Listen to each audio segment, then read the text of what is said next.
என் கர்த்தர் செய்ய நினைத்தது அது தடைபடாது. என் தேவன் என்னை ஆசீர்வதித்தால் தடுப்பது யாரு?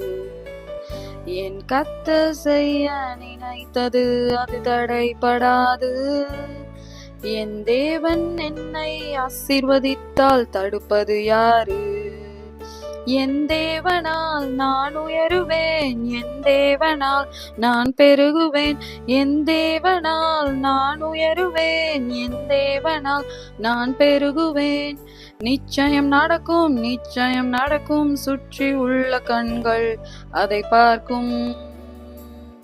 என்னை சுற்றி உள்ள கண்கள் அதை பார்க்கும். நான் கலங்கி நின்ற போது கலங்காதே என்றாரே. நான் தனித்து நின்ற போது நான் இருக்கிறேன் என்றாரே. நான் கலங்கி நின்ற போது கலங்காதே என்றாரே. நான் தனித்து நின்ற போது நான் இருக்கிறேன் என்றாரே. கர்த்தர் எந்தன் கரம் பிடித்து நான் உன்னை விட்டு விலகேன், நான் உன்னை கொஞ்சம் கைவிடேன் என்றாரே.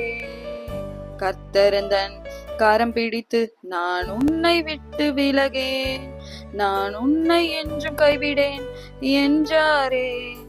என் தேவனால் நான் உயருவேன், என் தேவனால் நான் பெருகுவேன், என் தேவனால் நான் உயருவேன், என் தேவனால் நான் பெருகுவேன்.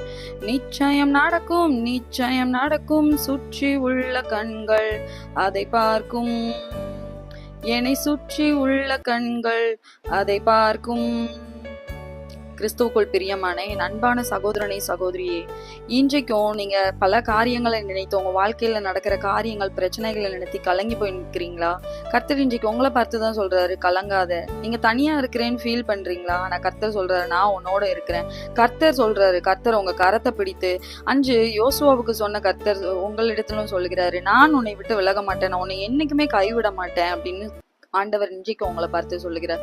நீங்க ஆண்டவரிடத்துல அறிக்கை செய்து கொண்டே இருங்க. ஏன் தேவனால நான் உயர்வேன், ஏன் தேவன் என்னை பெருக பண்ணுவார், நிச்சயம் நடக்கும். அது சுற்றியுள்ள கண்கள் எல்லாம் கர்த்தர் என்னை ஆசீர்வதிக்கிறத என்னை சுற்றியுள்ள கண்கள், என்னை சுற்றி இருக்கிற உற்றார் உறவினர்கள் எல்லாரும் பார்ப்பாங்க.